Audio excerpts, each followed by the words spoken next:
satu kapal di tahun 1600-an itu, zaman-zaman VOC itu, 1600-an. yang bermuatan pala, yang Oke. penuh bermuatan pala, lada, cengkeh, ya.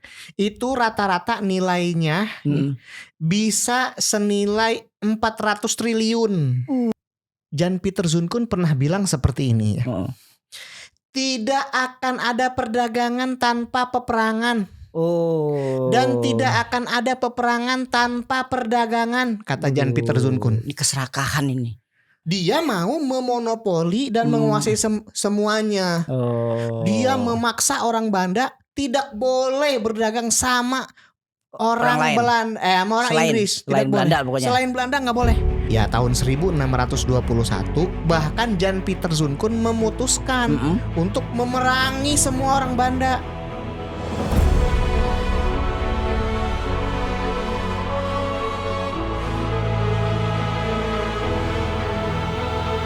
Assalamualaikum warahmatullahi wabarakatuh. Berjumpa lagi tentunya bersama saya di Cerita JKDN. Dan kali ini saya bersama sahabat saya, guru saya, abang saya. Aduh, sama balik dong. sang penulis yang banyak banget bukunya. Aduh, siapa dia? Yaitu Om Isa atau Chef Isa. Ya benar ya? Muhammad Isa. Chef Muhammad Isa. Nah, salah. Kali ini saya pakai topi dari Padang, Om. Padang ya. Padang. Saya ini pemberian. Itu pemberian semua. Hadiah di daerah Padang. Bukan Sumatera Barat tuh Pasaman. Di daerah Pasaman. Ya, salah satu buya di sana menitipkan. Wah, Masya Allah ya. Melalui teman itu saya. Ada ininya ada lagi bintang, ada emasnya. Emas ya. Emas asli, Pak. Bukan. Kalau asli bisa jadi jual ya. Kalau emas asli nggak di situ ya, teman. Iya. Udah di toko. Udah Jawa. Oh iya. Mas Bintoro. Tuh, Mas Bintoro tuh. Saya jadi udah kali ini. Jadi udah. Kalau Om Isa itu konsisten dia. Iya, aku Turki terus. Turki terus. Saya cuma punya satu. Ya kali aja dia ngasih. Ya lah ngasihmu ngarep. Alhamdulillah. Dan kali ini kita akan buat cerita tentang mendengarkan cerita dari Om Isa itu terkait tentang Banda. Iya. Banda ya. Bukan menarik, Padang ya. Saya cuma pakai ini aja. Bukan cerita tentang Padang. Tapi kita cerita tentang Banda. Mungkin nextnya nanti kita akan cerita sejarah-sejarah atau tokoh-tokoh yang ada di daerah Padang. Kayak banyak juga di daerah Padang ya. Tuanku Imam Bonjol. Iya. Sumatera Barat. Ya, Sumatera. Saya tuh selalu ketuker itu. Padang tuh sebenarnya nama kota ya. Padang nama kota, ibu kota Sumatera Barat. Ya nextnya nanti insya Allah kita akan bercerita tentang tokoh-tokoh yang ada di Sumatera Barat. Tapi kali ini kita bercerita tentang Banda. Asik. Ada apa di Banda? Ada apa bisa di Banda? Iya, jadi Banda itu sebuah kepulauan ya. Banda Neira. Iya, itu salah satu pulau di situ. Jadi Banda itu adalah kepulauan yang memang sangat menarik sekali semenjak zaman eksplorasi ya. Ketika orang-orang barat khususnya negara-negara imperialis seperti Portugis, Belanda, Spanyol, Inggris gitu-gitu ya. Pada mampir ke sana semua. Eksplorasi. Nah, itu Banda sangat menarik sekali begitu karena ya khususnya Banda dan umumnya adalah negeri kita gitu. Indonesia. Negeri kita ini Indonesia ini. Emang indah ya Banda ya. Itu penghasil rempah-rempah gitu, Pak. Pala. Ya kan? Pala. Khususnya pala itu di Banda kan. Rempah-rempah itu. Jadi kalau misalnya kita baca buku sejarah rempah misalnya. Sejarah rempah kayak buku sejarah rempah karyanya si Jack Turner. Ya elah. Ketemu lagi yang nama. Tapi ini masih mendingan Jack masih bisa. Iya, saya masih bisa manggil singkatan Jack. Itu. Nah, dalam sejarah rempah itu ya, itu diungkapkan bahwa rempah itu kalau menurut orang Eropa itu seperti buah-buahan dari surga gitu. Dianggap begitu. Tapi kalau kita biasa aja ya. Biasa aja. Maksudnya enggak kategori rempah-rempah yang mereka anggap itu sebagai buah dari surga itu diantaranya apa? Betul kan, rempah-rempah itu kayak bumbu-bumbu, pala, merica atau lada, cengkeh. Oke. Nah gitu-gitu, kayu manis gitu-gitu. Ketumbar, kemiri, jahe, kunyit ya. Ada di Indonesia semua itu. Ada di Indonesia ya kan? Tanah subur. Iya. Bawang gitu kali. Bawang rempah bukan sih? Itu bumbu dapur. Bukan ya? Ya pokoknya rempah itu bumbu dapur, Pak. Untuk rasa gitu. Emang di Indonesia itu kebanyakan ada di Indonesia. Betul. Subur memang tanahnya. Betul. Orang nanem itu aja numbuh jagung. Apa namanya? Singkong. Apa tuh?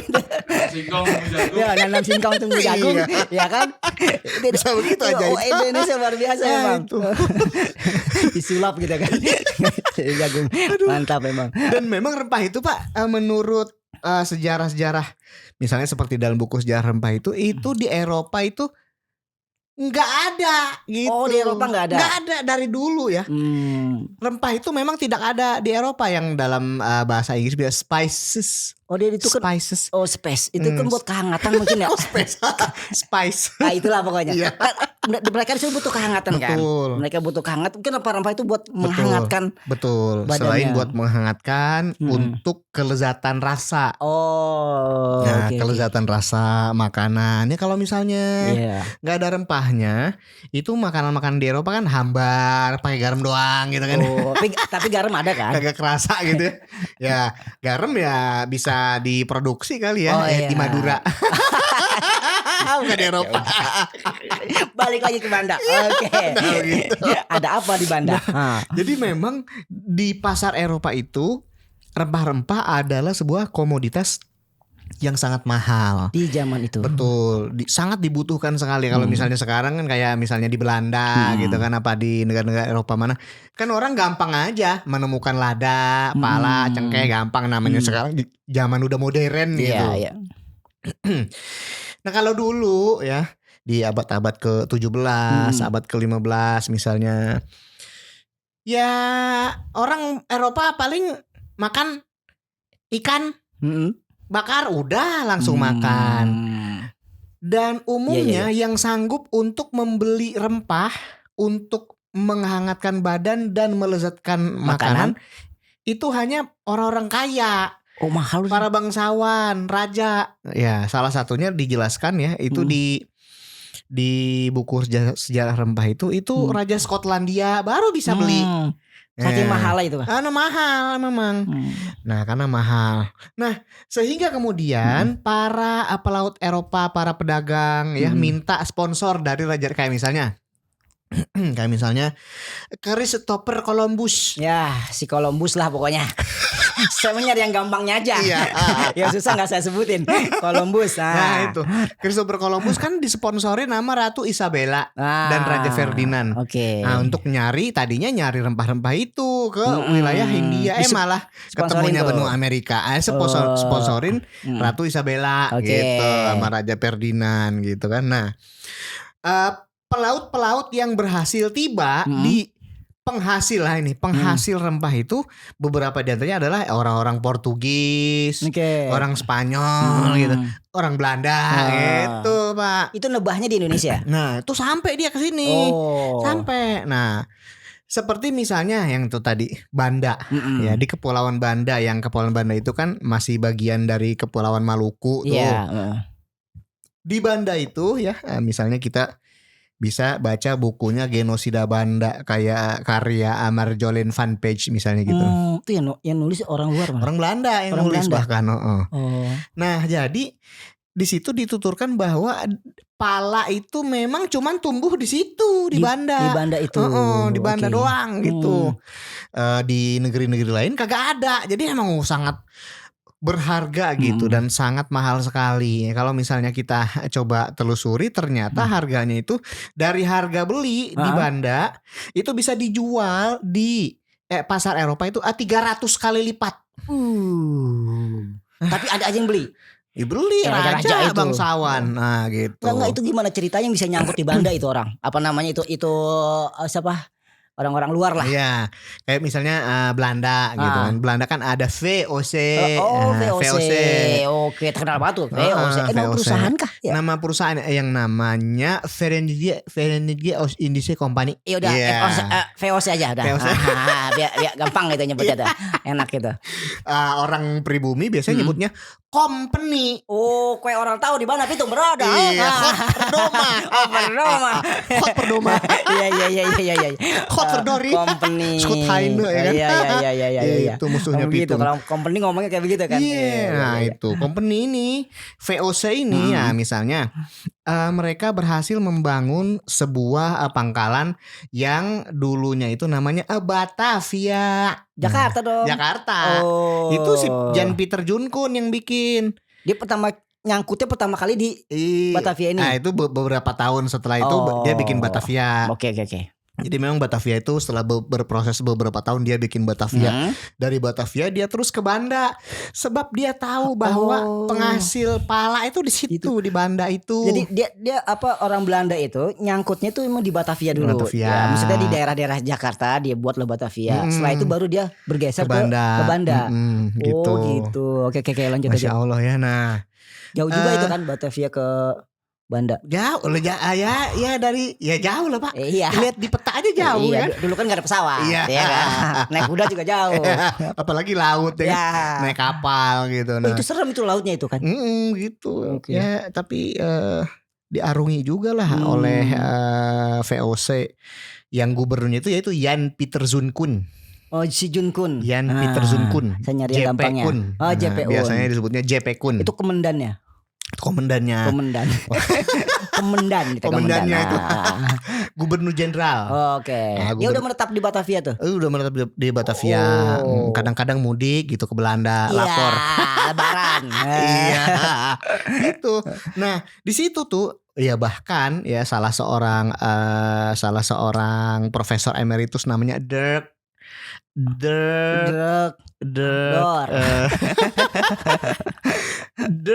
De Berveld namanya, salah seorang profesor sejarah gitu. Ada singkatan namanya biar gampang saya nyebutnya. Susah semua itu namanya. Oh iya. Ya begitu dah. Iya. Nah. Dirk J. Berveld. Nah, Profesor Berveld ini Berveld ini dia menjelaskan bahwa satu kapal di tahun 1600-an itu zaman-zaman VOC itu 1600-an. Yang bermuatan pala, yang penuh bermuatan pala, lada, cengkeh ya.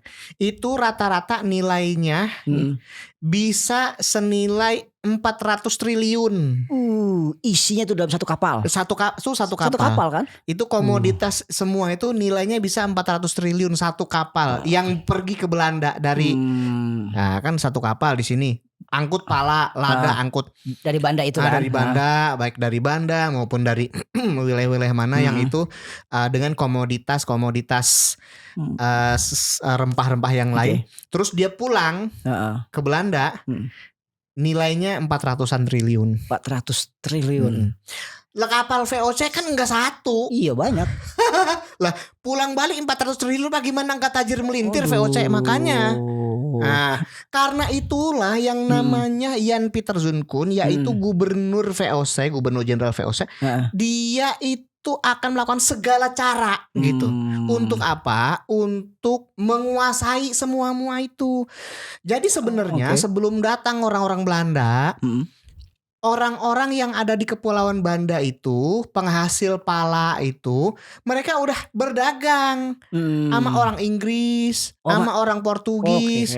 Itu perdagangan internasional. Nah, itu udah berjalan semenjak lama.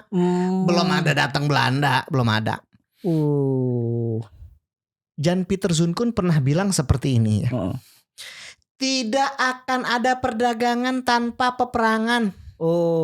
Dan tidak akan ada peperangan tanpa perdagangan, kata Jan Pieter Joenkun. Ini keserakahan ini. Lah, ya kan? Itu kok ngomong kayak gitu? Itu ngomong kayak gitu itu Pak ya. Sebenarnya hanya untuk menutupi keserakahan ketamakan dia. Kenapa? Lah sebelum situ datang ke sini, orang-orang Banda udah banyak rame dagang sama orang Inggris, orang Portugis dagang pala. Iya. Dia mau nguasain. mau menguasain semuanya. Lah giliran orang Belanda datang. Nah, dia mau memonopoli dan menguasai semuanya. Dia memaksa orang Belanda tidak boleh berdagang sama orang Belanda, sama orang Inggris. Selain Belanda pokoknya. Selain Belanda nggak boleh. Dia orang Belanda hanya boleh jual pala sama orang Belanda. Enggak, dia ke situ tuh udah ada pasukan berarti. Dibawa pasukan dari Batavia, dibawa pasukan. Nah, pasukannya ini Pak ya, pasukan orang preman gitu dari Belgia. Nah, bukan dari Belanda asli. Ada juga yang Belanda, ya ada juga. Yang Belgia ada. Yang Belgia ada, orang Jerman ada. Bahkan VOC juga merekrut samurai. Samurai kan di Jepang. Iya. Benar-benar bawa samurai. Iya, bawa samurai. Ya, samurai. Di Indonesia ada keturunan samurai berarti. Samurai tanpa tuan. Zaman itu dia menikah sama orang pribumi, ya kan? Itulah. Mungkin kan? Bisa jadi. Enggak ya. Jadi keturunannya samurai dia. Ronin, Pak Ronin. Ronin. Iya, Ronin. Kan kalau samurai mah ada tuannya. Iya. Nah, ini samurai dia nggak ada tuannya. Jadinya namanya Ronin. Oh gitu. Iya. Namanya Ronin. Itu disewa atau disewa tentara bayaran. Tentara bayaran. Jadi dibawa sama dia untuk memperkuat pasukannya. Nah, ditekan orang Banda supaya hanya berdagang sama dia. Diancam. Kalau nggak ini sikat. Betul. Bahkan lebih parah lagi. Ya, tahun 1621 bahkan Jan Pieter Zoon memutuskan untuk memerangi semua orang Banda. Memerangi semua orang yang ada di kepulauan itu. Untuk apa? Untuk menguasai semua pohon pala. Semua cuma buat dia. Jadi pertama nih transaksi jual beli, ya kan? Tentu dengan negara-negara lain. Betul. Selang berapa lama Belanda bilang jangan jual sama siapapun kecuali sama orang Belanda misalnya kan. Nah, yang terakhir akhirnya dihabisi semua. Bener-bener dibantai ya, bahkan makanya disebut genosida itu Pak. Kenapa? Sebab itu bukan sekedar pembantaian tapi pemusnahan satu bangsa, pemusnahan satu kalangan manusia gitu. Itu bener-bener dibantai. Dihabisi itu orang-orang saudara-saudara kita di Banda itu. Betul, tahun 1621. Bahkan ya dalam berbagai analisa sejarah para sejarah itu hampir punah itu orang Banda itu. Orang asli Banda. Hampir punah. Berarti masih ada 1-2 hampir. Sisanya ya udah tinggal berapa ribu gitu. Iya, melarikan diri mungkin atau apa. Sisanya akhirnya terpaksa kerjasama sama Belanda, ikut Belanda mungkin untuk menyelamatkan diri. Betul. Lebih parah lagi, sisanya ditangkepin lalu dibawa ke Batavia jadiin budak. Oh, ada yang juga dijadiin budak. Betul. Tapi kalau pembunuhan massal itu di Banda itu ada banyak sekali kuburan ini berarti ya. Pak. Kalau ditelusuri mungkin ada kali ya ini. Dari dulu kuburan massal apa gimana? Kan dibantai iya, begitu. Gitu. Apalagi orang Jepang mah seneng dia. Samurai kan. Dulu aja main potong. Iya. Makanya ada batosai.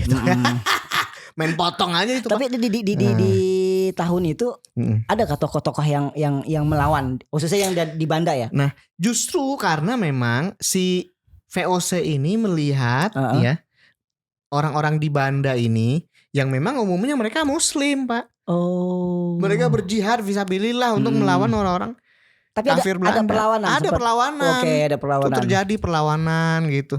Tapi pada akhirnya akhirnya ya begitu, Pak. Kalah juga. Itu di tahun 1621. Pernah terjadi pembantaian situ. Betul, habis. Dan itu gara-gara apa? Gara-gara uang. Gara-gara rempah-rempah itu, gara-gara uang. Iya, uang lah. Nah, disinilah makanya kemudian kita bisa melihat bahwa imperialisme, kolonialisme yang merupakan yang merupakan bagian dari ideologi kapitalisme itu adalah sebuah konsep yang sangat ganas, Pak. Kolonialisme itu bagian dari ini kapitalisme untuk menguasai sesuatu hal lah ibaratnya. Kejam banget ya. Ganas itu. Aduh ampun dah.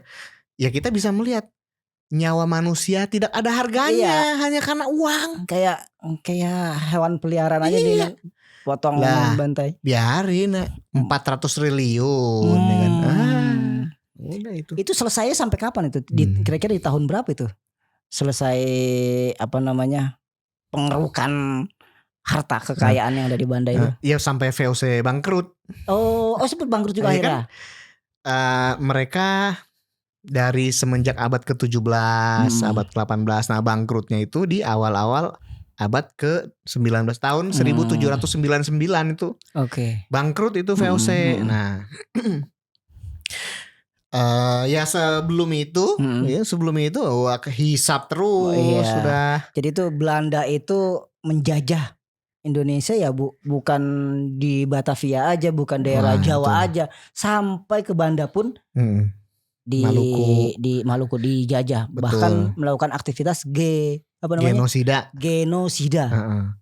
Pemusnahan. Kalau udah bahasa itu udah bahasa yang niat memusnahkan. Betul. Ya. Seperti yang terjadi juga saudara-saudara kita di Palestina saat ini. Betul. Ya, mudah-mudahan ya kita setelah ini kita doakan ya, mudah-mudahan kepada saudara-saudara kita di Palestina. Ini bulan Ramadan, mudah-mudahan Allah kuatkan mereka. Betul, mudah-mudahan Allah menangkan umat Islam. Amin banget. Agar umat Islam ini memiliki pelindung.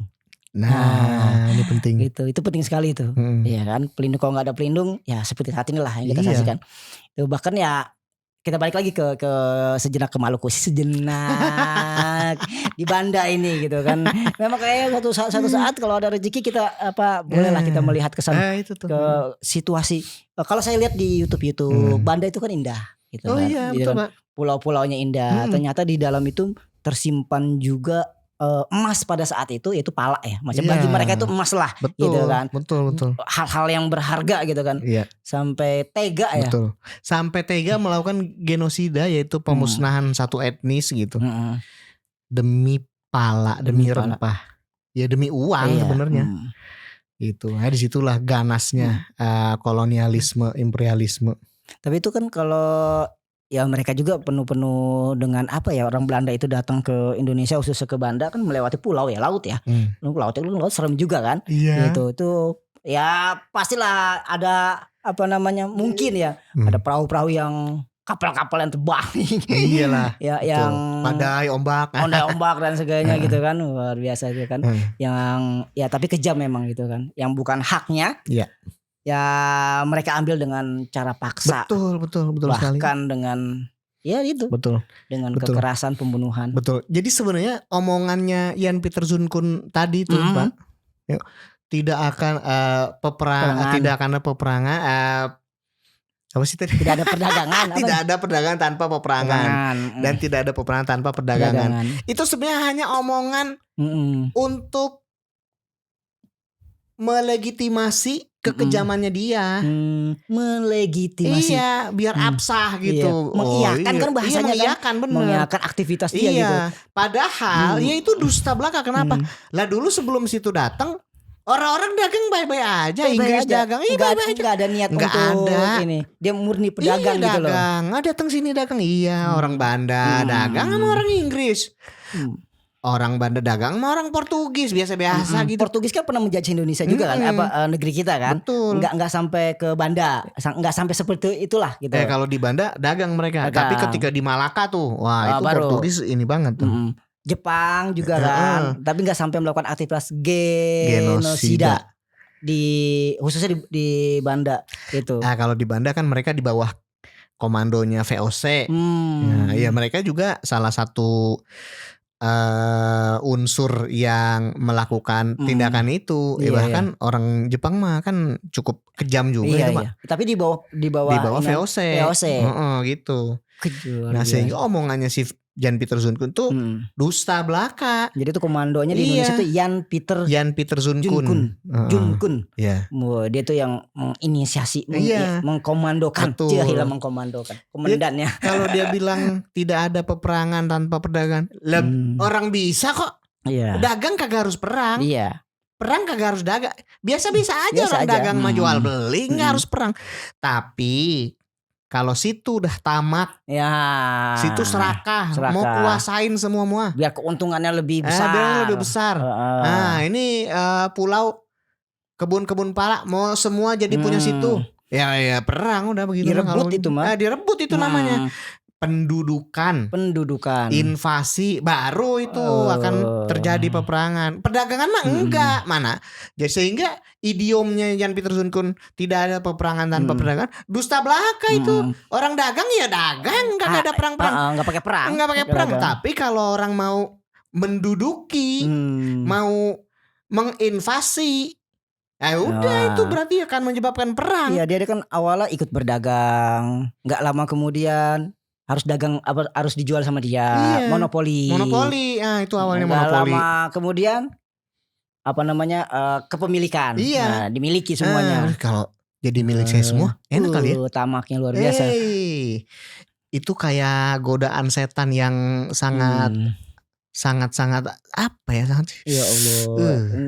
Saya nggak kepikir yang bingung nggak kebayang itu, yaitu pemusnahan itu, betul, pembantaian itu. Termasuk ada samurai yang disewa, ya pokoknya tentara-tentara bayaran lah. Luar biasa kejamnya. Om Isa, terima kasih. Ini cerita yang luar biasa. Ternyata di Banda itu ada sejarahnya. Iya, mantap. Mudah-mudahan ada kesempatan kita melihat ke sana. Tapi pohon palak masih ada di sana. Masih sih kayaknya masih ada. Pohon pala yang dalamnya merah itu kan? Buah pala merah kan dia kalau nggak salah ya. Suka dibikin manisan. Kalau di Sukabumi, manisan. Sukabumi. Kulitnya dibikin manisan ya, kulitnya. Itu bikin manisan. Di Sukabumi kan manisan pala itu banyak dijual. Manisan pala. Ada juga, Pak. Ada juga. Sukabumi. Makanya suka ada manisan pala itu. Nah, ya satu. Dia kan orang Sukabumi tahu ya, dah. Satu hal yang saya cukup sukai gitu ya. Manisan pala itu. Luar biasa. Enggak tahu tuh. Itu kayak bukan dari Sukabumi itu mah. Cuman enggak terlalu masif kayak di Banda kali. Dulu mah di Sukabumi banyak. Mungkin ya. Satu pulau itu Banda semua bisa bertonton. Banyak gitu. Nah, kalau Sukabumi kayaknya enggak gitu dulu. Cuman ala kadarnya. Sekedar apa. Kalau di kualitasnya pun mungkin bagusan dari Banda. Iya, sekali lagi mudah-mudahan. Terima kasih Om Isa. Siap, luar biasa ceritanya. Memang kita harus banyak dengar cerita-cerita sejarah. Sehingga bisa kita ambil pelajaran dari sini. Penting. Ini penting banget gitu ya kan. Masa-masa lalu ya bisa jadi pelajaran buat kita. Ya, sehingga kita bisa melakukan aktivitas ya agar sejarah itu tidak terulang lagi. Atau sejarah yang buruk lah ya. Tapi kalau sejarah yang baik, yang bagus seperti sejarah Islam, khususnya khilafah Islamnya itu harus kita perjuangkan. Seperti minggu yang lalu kita ngebahas itu kan serius sekali tuh musuh-musuh Islam untuk meruntuhkan khilafah Islamnya itu. Dan kita pun saat ini harus serius juga untuk mengembalikan kehidupan Islam dalam bingkai khilafah Islamnya. Indah banget ya. Mudah-mudahan sekali lagi terima kasih Om Isa. Siap. Dan di bulan baik ini, di hari baik ini, di bulan Ramadan ini, ya sama-sama kita berdoa. Mudah-mudahan saudara-saudara kita yang ada di Palestina diberikan kekuatan oleh Allah Subhanahu Wa Taala, dan Allah Subhanahu Wa Taala mempercepat kemenangan kaum muslimin. Amin, ya sehingga saudara-saudara kita baik di Palestina maupun di mana aja memiliki perisai, memiliki pelindung, sehingga tidak terjadi lagi hal-hal yang pembantaian genosida itu mengerikan sekali. Oke, sekali terima kasih Om Isa. Tetap sehat Om Isa, masyaallah. Tetap gemuk, jangan kurus. Biar kalau ngomong bergetar terus. Ya jamnya bergetar terus. Kalau ngomong tremor saya. Tremor. Oke, sekali lagi terima kasih. Lanjutkan nulisnya ya. Nih karya-karya Om Isa, teman-teman bisa lihat nih di belakang saya ada Al-Fatih, PS Plat Dracula, kemudian Amazing Rasulullah. Ada apa lagi ya? Goji ada juga ya? Ada Gozi, insya Allah yang mau rilis ini Pak, duet saya sama Bung Niko Pandawa ya. Duet tinju atau? Itu duel. Duel. Oke. Saya pikir tinju. Ini duet. Duet. Menulis itu, menulis. Oke. Nulis buku bareng gitu. Apa tuh bocorannya? Boleh nggak kasih bocoran? Kasih dong, sepil. Nulis apa emang? Sepil dulu. Jadi judul bukunya itu yang insya Allah akan segera rilis insya Allah pasca Idul Fitri nanti ya. Itu judulnya buku Azan Terakhir di Andalusia. Azan Terakhir di Andalusia. Iya. Itu apa sih kalau opening buku itu apa namanya, Jep? Apa Bin kalau di awal-awal mau Bukan. Launching gitu loh. Launching. Ya, Iya. mudah-mudahan sebelum launching, tapi launching dulu deh cerita JKDN. Iya dong. Nanti kita coba Siap. ngundang 2 orang itu ini, penting, Om Isa penting. sama Om Niko. Bung Niko, ya. Mudah-mudahan insya Allah sebelum buku itu launching. Siap. Biar bisa diceritakan. Iya, diceritain. Oke. Secara audiovisual. Oke. Terima kasih sekali lagi Om Isa. Siap, sama-sama, Om. Masya Allah, ini sahabat guru saya yang Aduh, luar biasa. malu nih. Ya. Bukan guru ya. Yang subur. Sekali lagi terima kasih. Dan teman-teman semua terima kasih sudah menyimak video ini. Mudah-mudahan ini bisa dijadikan atau bisa menjadi pelajaran buat kita semua, khususnya bagi saya secara pribadi. Sekali lagi terima kasih kepada seluruh teman-teman semua, khususnya teman-teman cerita JKDN. Tetap sehat, tetap semangat, dan tentunya tetap taat. Assalamualaikum warahmatullahi wabarakatuh.